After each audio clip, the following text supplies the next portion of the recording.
Hello everyone, welcome to let's study Rajasthan. So student, जैसा कि आप इतने टाइम से सीईटी का वेट कर रहे थे कि सीईटी वैकेंसी कब आएगी, सीईटी वैकेंसी कब आएगी। सो स्टूडेंट, अब सीईटी का नोटिफिकेशन आ गया है। जैसा कि आपको दिख रहा है, आज ही आया है, ये 21/9/2022 को आज ही इवनिंग में आया है। जस्ट हाफ एन आवर पहले ये नोटिफिकेशन आया है। तो इसके बारे में आप जान लेते हैं कि आपकी कौन कौन सी वैकेंसी आपकी ग्रेजुएशन लेवल पर रही है। ठीक है स्टूडेंट, बढ़ते हैं अब आगे।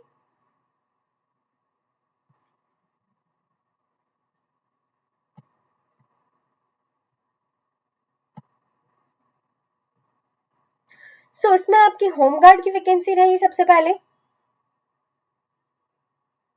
Wait a minute. Graduation level पे आपकी प्लाटून कमांडर, जिलेदार पटवारी, कनिष्ठ लेखाकार जो कि जूनियर अकाउंटेंट होती है आपकी, टीआरए जूनियर अकाउंटेंट वैकेंसी, पर्यवेक्षक महिला सुपरवाइजर हो जाएगी आपकी, सुपरवाइजर वैकेंसी हो जाएगी, जेलर की वैकेंसी है और आपकी छात्रावास अधीक्षक ग्रेड सेकंड की वैकेंसी है। ठीक है स्टूडेंट, ये आपकी सारी वैकेंसी इसके अंदर आ जाएगी। अब बढ़ते हैं आगे। तो ग्रेजुएशन लेवल पर आपको वैकेंसी बता दी गई है। यहाँ क्लियर कह दिया गया है स्टूडेंट, समान पात्रता परीक्षा स्नातक पर, यह सिर्फ एक मात्र एक पात्रता परीक्षा है।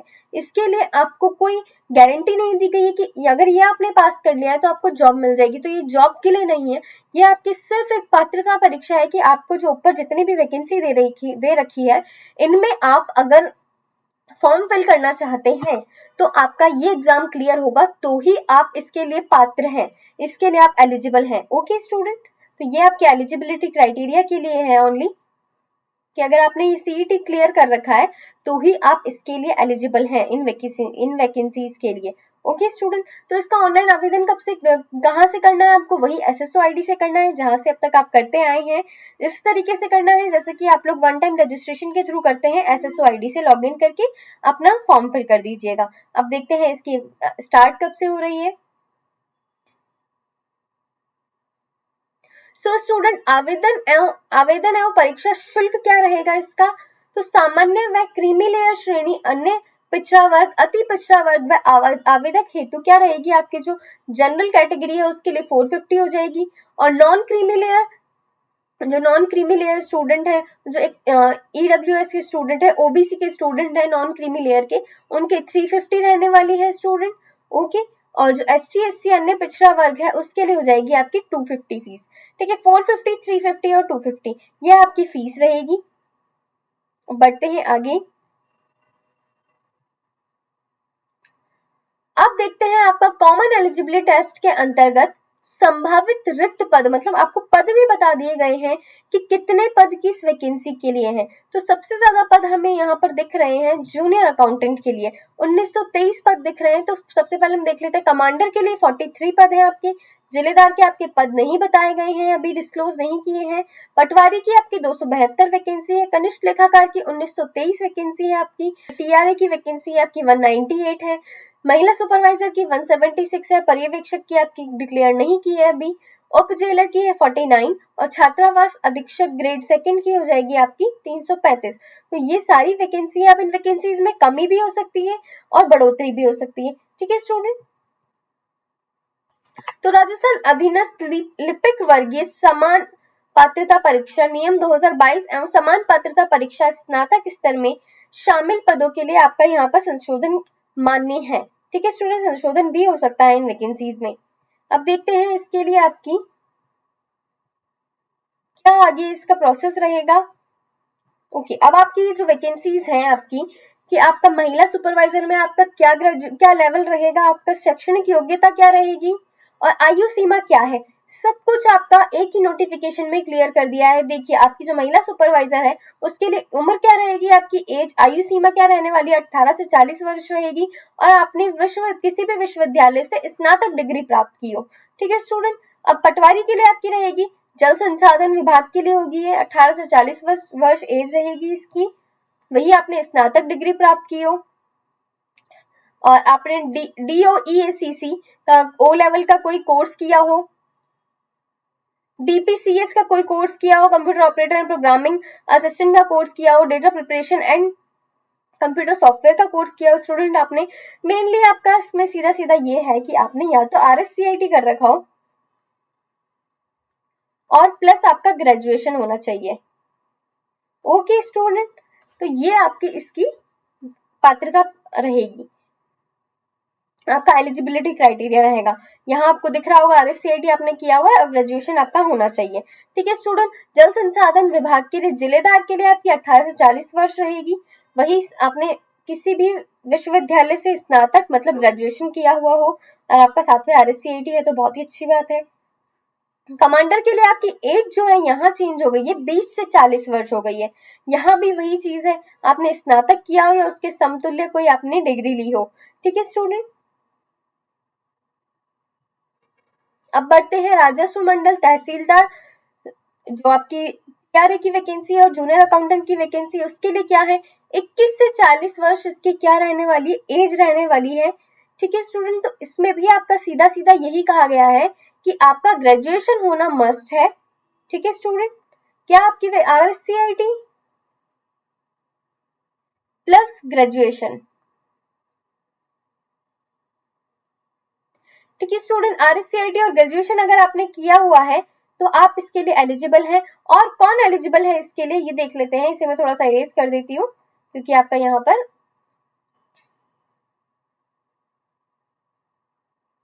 ओके स्टूडेंट, तो आपका जो CA है वो इसमें अप्लाई कर सकता है, लागत संकर्म लेखाकार जो आपका कॉस्ट अकाउंटेंट है वो इसमें अप्लाई कर सकता है।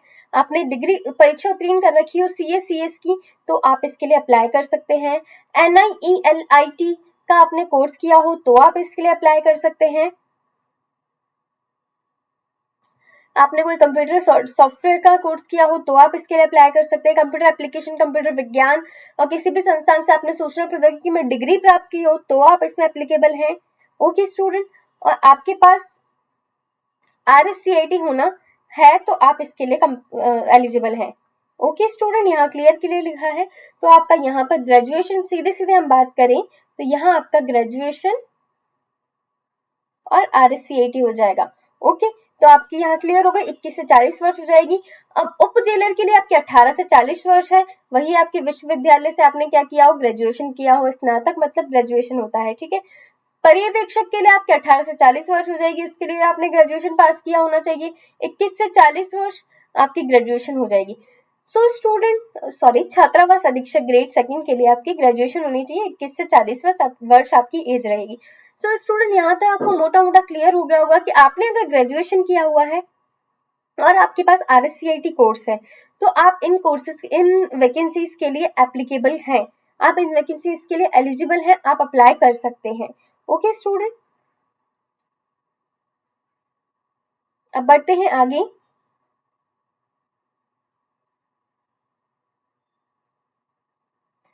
आवेदन एवं परीक्षा शुल्क जमा कराने के लिए क्या तिथि रहेगी, क्या अवधि रहेगी, तो आपके आवेदन स्टूडेंट कल से स्टार्ट हो जाएंगे। 22 सितंबर 2022 से आपका जो आप फॉर्म फिल कर सकते हैं कब तक कर सकते हैं, 21 अक्टूबर 2022 तक आप इसके लिए अप्लाई कर सकते हैं स्टूडेंट। तो 11:49 तक आप अप्लाई कर सकते हैं। ठीक है, 12 बजने में 1 मिनट पहले से आप पहले तक अप्लाई कर सकते हैं। तो लास्ट डेट का तो हमें इंतजार करना ही नहीं है, कल से फॉर्म शुरू है तो कल से ही भरना शुरू कर देना है। ठीक है, कल आप वेट कर सकते हैं, भले परसों से फिल कर दीजिए। ठीक है स्टूडेंट, तो आपकी फीस जमा कराने की भी तिथि यही रहेगी। अब देखिए, पहला आपका नोटिफिकेशन होगा जिसमें आपको एग्जाम डेट भी क्लियर कर दी गई है और ये और क्लियर कर दिया गया है कि नॉर्मलाइजेशन जरूर होगा। ठीक है स्टूडेंट, तो इसकी एग्जाम कब होगी, जनवरी में होगी, 6 जनवरी 2023 से 9 जनवरी 2023 तक, 23 के बीच में आपका इसका एग्जाम हो जाएगा। सो स्टूडेंट 6 जनवरी 2023 ये आपको याद रखनी है टू 9 जनवरी 2023 तक आपका इसका एग्जाम हो जाएगा। ओके, और इसमें नॉर्मलाइजेशन होगा, आपका अलग अलग शिफ्ट में एग्जाम होगा तो इसमें नॉर्मलाइजेशन देखा जाएगा, किया जाएगा गवर्नमेंट के द्वारा। ओके, तो यहां तक आपको क्लियर हो गया होगा।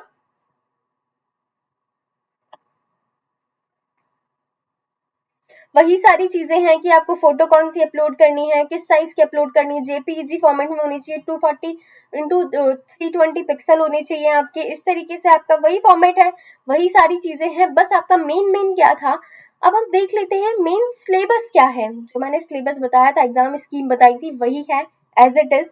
तो आपका क्या आ जाएगा, भारतीय राष्ट्रीय आंदोलन पर विशेष बल दिया गया है यहाँ पर, मतलब आपका हिस्ट्री भी आएगी इंडिया की, राजस्थान और भारत का इतिहास आएगा, राजस्थान का इतिहास आएगा, राजस्थान की कला संस्कृति आएगी, साहित्य आएगा, परंपरा और विरासत आएगा, भारत का भूगोल, इसमें इंडियन ज्योग्राफी भी है, राजस्थान की ज्योग्राफी भी है, राजस्थान पर विशेष बल के साथ भारतीय राजनीति, मतलब आपकी जो राजस्थान की जो पॉलिटी है उस पर मेन फोकस किया जाएगा, बट साथ में आपकी इंडियन पॉलिटी भी है इसमें, ठीक है स्टूडेंट। तो आपका इकोनॉमिक आ जाएगा, राजस्थान का इकोनॉमिक और भारत का इकोनॉमिक्स आ जाएगा, विज्ञान एवं प्रौद्योगिकी मतलब साइंस आपकी आ जाएगी, तार्किक मतलब रीजनिंग आपकी आ जाएगी। स्टूडेंट मैंने पहले ही कहा था आपका रीजनिंग आएगा सब्जेक्ट स्टूडेंट, इसमें आपका मानसिक योग्यता दिया हुआ है, हिंदी और इंग्लिश दोनों ही सब्जेक्ट आएंगे, वही मैंने कहा था, कंप्यूटर कहा था, कंप्यूटर भी इसमें है, और समसामयिक घटनाएं मतलब करंट अफेयर्स आपका आ जाएगा। ओके स्टूडेंट, तो अभी से प्रिपरेशन करनी शुरू कर दीजिए, अब हमारे पास ज्यादा टाइम नहीं है, तो 150 आपके क्वेश्चन होंगे और 300 मार्क्स होंगे, 3 घंटे का आपका ये पेपर रहने वाला है। सो इसमें कोई नेगेटिव मार्किंग नहीं होगी, प्लस पॉइंट इसका ये है आपकी कोई भी नेगेटिव मार्किंग नहीं होगी। ओके स्टूडेंट, अब डिटेल सिलेबस भी दिया हुआ है इसका, डिटेल सिलेबस देख लेते हैं। भारतीय इतिहास की महत्वपूर्ण घटनाएं 19वीं 20वीं शताब्दी में सामाजिक एवं धार्मिक सुधार आंदोलन, भारतीय स्वतंत्रता आंदोलन, विभिन्न अवस्थाएं, इनमें देश के विभिन्न क्षेत्रों के योगदानकर्ता एवं उनका योगदान, 1857 की क्रांति, राजस्थान का योगदान, राजस्थान में जनजातीय व किसान आंदोलन, राजनीतिक जनजागरण एवं प्रजामंडल आंदोलन, राष्ट्रीय एकीकरण एवं राज्यों का पुनर्गठन, नेहरू युग में सांस्थानिक निर्माण एवं विज्ञान एवं तकनीकी का विकास। यह आपका क्या आ जाएगा, भारतीय एवं राष्ट्रीय आंदोलन पर विशेष बल दिया गया है इसमें। अब राजस्थान का इतिहास, कला और संस्कृति, परंपरा, ये देख लेते हैं, विरासत इसमें क्या रहेगा। प्राचीन सभ्यताएं आपकी आ जाएगी, कालीबंगा, आहड़, गणेश्वर, बालाथल और बैराठ आ जाएगा आपका। राजस्थान के इतिहास की महत्वपूर्ण ऐतिहासिक घटनाएं, जिसमें प्रमुख राजवंश आ जाएंगे, उनकी प्रशासनिक व राजस्व व्यवस्था आ जाएगी, और सामाजिक सांस्कृतिक आयाम आ जाएंगे। ठीक है स्टूडेंट, मतलब इसमें कंप्लीट आपकी हिस्ट्री आ गई है। ओके, स्थापत्य कला की प्रमुख विशेषताएं मतलब किले, स्मारक मतलब दुर्ग वगैरह आ जाएंगे, आपकी कलाएं जो चित्रकला हो जाएगी, आपकी आर्ट हस्तशिल्प हो जाएगा, ये सब आ जाएंगे आपकी। राजस्थानी साहित्य की महत्वपूर्ण कृतियां, क्षेत्रीय बोलियां आ जाएगी आपकी, मेले, त्योहार, लोक संगीत और लोक नृत्य, राजस्थान की संस्कृति, परंपरा एवं विरासत, राजस्थान के धार्मिक आंदोलन, संत एवं लोक देवता, महत्वपूर्ण ऐतिहासिक स्थल, राजस्थान के प्रमुख व्यक्तित्व और राजस्थान का एकीकरण। तो आपका कंप्लीट यहाँ राजस्थान का आर्ट एंड कल्चर और हिस्ट्री आ गई है आपकी, राजस्थान हिस्ट्री और आर्ट कल्चर। ओके स्टूडेंट, तो ये आपका यहाँ पर कंप्लीट आ गया है। कंप्लीट आपकी राजस्थान ज्योग्राफी भी है, भौतिक स्वरूप आ जाएगा आपका, पर्वत, पठार, मरुस्थल और मैदान, जलवायु एवं मानसून तंत्र आ जाएगा, प्रमुख नदियां आ जाएगी आपकी, बांध आ जाएगा, झीलें व सागर आ जाएंगे, वन्य जीव जंतु अभ्यारण्य आ जाएंगे, प्रमुख फसलें गेहूं, चावल, कपास, गन्ना, चाय एवं कॉफी। जो आपका मेनली आपका सिलेबस में दिया होता है ना, उस पर बहुत फोकस किया करो, जैसे आपका यहाँ पर गेहूं, चावल, कपास, गन्ना, चाय और कॉफी, ये 4-5 आपकी जो फसलें हैं वो दे दी है, तो इनको आपको बहुत अच्छे से पढ़ना है, ठीक है। अब जैसे यहाँ पे खनिज दिए हुए हैं, लोहा आयस दिया हुआ है, मैग्नीज दिया हुआ है, सॉरी मैग्नीज दिया हुआ है, बॉक्साइट दिया हुआ है, आपका अब्रक दिया हुआ है, तो ये जो खनिज दिए हुए स्पेशली आपको इनको तो अच्छे से पढ़ना ही है, और बाकी भी पढ़ने हैं, लेकिन इन्हें बहुत फोकस रह के पढ़ना है, ठीक है। ऊर्जा संसाधन, परंपरागत और गैर परंपरागत, प्रमुख उद्योग एवं औद्योगिक प्रदेश, राष्ट्रीय राजमार्ग, परिवहन और संसाधन एवं व्यापार। ठीक है स्टूडेंट, ये आपका कंप्लीट आपका भारत का भूगोल आ गया है। सेम वही चीज है आपकी, राजस्थान का भूगोल आ जाएगा, भूगर्भिक संरचना, भू आकृति प्रदेश, जलवायु दशाएं, मानसून तंत्र एवं जलवायु प्रदेश, अपवाह तंत्र, झीलें, सागर, बांध, जल संरक्षण तकनीकें, प्राकृतिक वनस्पति, वन्य जीव जंतु अभ्यारण्य, मृदाएं, मृदा बहुत इंपॉर्टेंट टॉपिक है आपका, रबी व खरीफ की फसल, जनसंख्या वृद्धि, घनत्व, साक्षरता एवं लिंगानुपात आ जाएगा आपका, प्रमुख जनजातियां आ जाएगी, धात्विक अधात्विक खनिज आ जाएंगे, ऊर्जा संसाधन, परंपरागत एवं गैर परंपरागत स्रोत आ जाएंगे आपके, पर्यटन स्थल आ जाएंगे आपके सारे, यातायात के साधन, राष्ट्रीय राजमार्ग, रेल एवं वायुयान। ये सारी चीजें आपकी राजस्थान के भूगोल के संदर्भ में आ जाएगी। अब राजस्थान पर विशेष बल देने के साथ भारतीय राजनीतिक व्यवस्था, ठीक है, आपका इंडियन ज्योग्राफी भी है और आपकी राजस्थान की पॉलिटी भी है। सॉरी स्टूडेंट, आपका इंडियन पॉलिटी भी है और आपका यहाँ पर राजस्थान की पॉलिटी भी है। ओके, तो ये आपका कंप्लीट पॉलिटी का सिलेबस है। संविधान सभा, भारतीय संविधान की विशेषताएं, राष्ट्रपति, प्रधानमंत्री। अगर आपने इंडियन पॉलिटी अच्छे से पढ़ी है तो आप राजस्थान पॉलिटी बहुत इजीली कर पाएंगे, तो इसलिए टेंशन लेने की जरूरत नहीं। इस चीज को अपन कवर करेंगे अपने चैनल पर। ठीक है स्टूडेंट, भारत की अर्थव्यवस्था के बारे में बात करते हैं तो बजट निर्माण आ जाएगा, आपका बैंकिंग आ जाएगी, लोक वित्त आ जाएगा, वस्तु एवं सेवा कर आ जाएगा, राष्ट्रीय आय आ जाएगा, समृद्धि एवं विकास का आधारभूत ज्ञान आ जाएगा, राष्ट्रकोषीय मुद्रा नीति आ जाएगी, मौद्रिक नीति आ जाएगी, सब्सिडी आ जाएगी, लोक वितरण प्रणाली, ई कॉमर्स, अर्थव्यवस्था के प्रमुख क्षेत्र, कृषि, उद्योग, सेवा, व्यापार, सारी ही आपकी इकोनॉमिक्स आ जाएगी। ओके, जो आपका इंडियन इकोनॉमी है वो आ जाएगा। हरित क्रांति, श्वेत क्रांति, नीली क्रांति, सारी क्रांतियां दे दी है आपकी। पंचवर्षीय योजनाएं दे दी है, प्रमुख आर्थिक समस्याएं, सरकार की पहल, आर्थिक सुधार एवं उदारीकरण, मतलब कंप्लीट आपका इंडियन ज्योग्राफी दे दिया है, राजस्थान का ज्योग्राफी दे दिया है। आपको कुछ नहीं करना है, कुछ भी नहीं करना है आपको, सिर्फ और सिर्फ आपको स्टैटिक पढ़ना है इसका और आपको इकोनॉमिक सर्वे पढ़ लेना है राजस्थान का, राजस्थान की पॉलिटी के लिए। तो ठीक है स्टूडेंट, खाद्य व्यावसायिक फसलें, कृषि आधारित उद्योग, बृहद सिंचाई एवं नदी घटनाएं परियोजना, बंजर भूमि, सूखा क्षेत्र विकास परियोजना, इंदिरा गांधी नहर आपकी ज्योग्राफी में कंप्लीट हो जाएगी। उद्योगों का विकास, उनका स्थान, कृषि आधारित उद्योग, इसमें से आधे से ज्यादा आपका ज्योग्राफी में कवर हो जाएगा। खनिज आधारित उद्योग,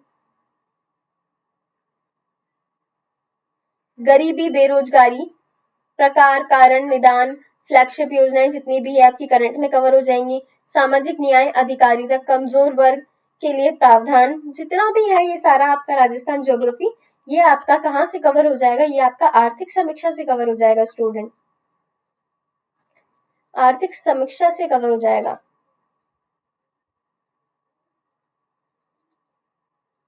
ओके स्टूडेंट, अब आपका आ जाएगा साइंस। साइंस में सूचना एवं संचार प्रौद्योगिकी, रक्षा प्रौद्योगिकी, अंतरिक्ष प्रौद्योगिकी, उपग्रह, विद्युत धारा, ऊष्मा, कार्य ऊर्जा, आहार एवं पोषण, रक्त समूह, RH फैक्टर आ जाएंगे आपके, स्वास्थ्य देखभाल, संक्रामक, असंक्रामक रोग, पशुजन्य रोग, पर्यावरणीय एवं पारिस्थितिकी परिवर्तन एवं इनके प्रभाव, जैव विविधता, प्राकृतिक संसाधनों का संरक्षण। तो ये सारा आपका कंप्लीट साइंस आने वाला है। इसमें आपका बायोलॉजी, केमिस्ट्री और केमिस्ट्री आपका आ गया है और आपका ये फिजिक्स, तीनों चीजें आने वाली है इसमें। अब आपका ये देखिए, आपका ये रीजनिंग आ गया है, तार्किक विवेचन और मानसिक योग्यता। आपने एनालॉजी आ गई है, इसमें फिगर मैट्रिक्स आ गए, क्लासिफिकेशन आ गया, अल्फाबेट टेस्ट आ गया, पैसेज एंड कंक्लूजन आ गया, blood relation, coding, decoding, direction test, setting arrangement, input output, number ranking and time square, judgement making judgement, logical arrangement of words. ये complete आपका mathematical operation और आपका यहाँ maths भी आ गया, average ratio, area of triangle, आपका ये मैथ, यहाँ से मैथ शुरू हो गया है आपका, average, profit and loss ratio, proportion, volume of shape, cylinder cube कौन, सब कुछ आ गया है। मतलब आपका कंप्लीट आपका यहाँ मैथ और आपका रीजनिंग दे दिया है। ठीक है स्टूडेंट, अब हिंदी आ गई है। हिंदी देखिए आप लोग यहाँ कवर कर रहे हैं अभी LDC में, तो आपको बहुत फायदा होने वाला है। यहाँ पर संधि, संधि विच्छेद, संज्ञा, सर्वनाम, विशेषण, क्रिया, सारे ही टॉपिक है। मतलब मुझे नहीं लगता कि एक एक टॉपिक बताने की जरूरत है, तो सारे टॉपिक्स आपके आ जाएंगे। ओके स्टूडेंट, ऐसे ही आपका इंग्लिश हो जाएगा, टेंस आ जाएंगे, इसमें आपके नरेशन आ जाएंगे, use of preparation, preposition, synonym, antonym आपके आ जाएंगे, और सारे जो ऑफिशियल और जितने भी नोटिस होते हैं, सर्कुलर होते हैं, वो सब आ जाएंगे, इडियम फ्रेजेस आ जाएंगे, वन वर्ड सब्स्टिट्यूशन आ जाएंगे। ठीक है स्टूडेंट, कंप्यूटर आ जाएगा आपका, बेसिक कंप्यूटर है, characteristics of computer, computer organization including RAM, ROM, file system, input devices, computer software, relationship between hardware and software, operating system आ जाएंगे आपके, MS ऑफिस आ जाएगा जिसमें वर्ड, एक्सेल, स्प्रेडशीट, और पावर पॉइंट आ जाएगा, ठीक है। आपकी करंट आ जाएगा यहाँ पर, राजस्थान भारतीय अंतरराष्ट्रीय, मतलब तीनों ही आपके आ जाएगा, नेशनल इंटरनेशनल और स्टेट। ओके, वर्तमान में चर्चित व्यक्ति, स्थान एवं संस्थाएं, खेलकूद एवं खेलकूद आ जाएगा आपका साथ। सो स्टूडेंट, इससे आपको एक बेनिफिट जरूर हो रहा है, आपका सब कुछ दे दिया है, लेकिन अब आप अगर ये सब पढ़ लेंगे ना तो उसके बाद आपके सारे ही एग्जाम क्लियर हो जाएंगे, ठीक है स्टूडेंट। तो अब आपको क्या करना है, अच्छे से अपनी प्रिपरेशन करनी है, अच्छे से पढ़ना है और एग्जाम को क्लियर करना है, ठीक है। आपको इस चैनल पर आपको बहुत सारी चीजें मिल जाएंगी। तो स्टूडेंट, ये था आज का हमारा नोटिफिकेशन सीईटी से रिगार्डिंग।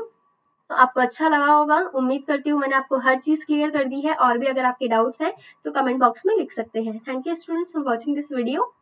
अब लग जाइए पढ़ाई करने और अपना कीमती समय जो है इसे यूज कीजिए और अपनी गवर्नमेंट जॉब प्राप्त कीजिए। Thank you.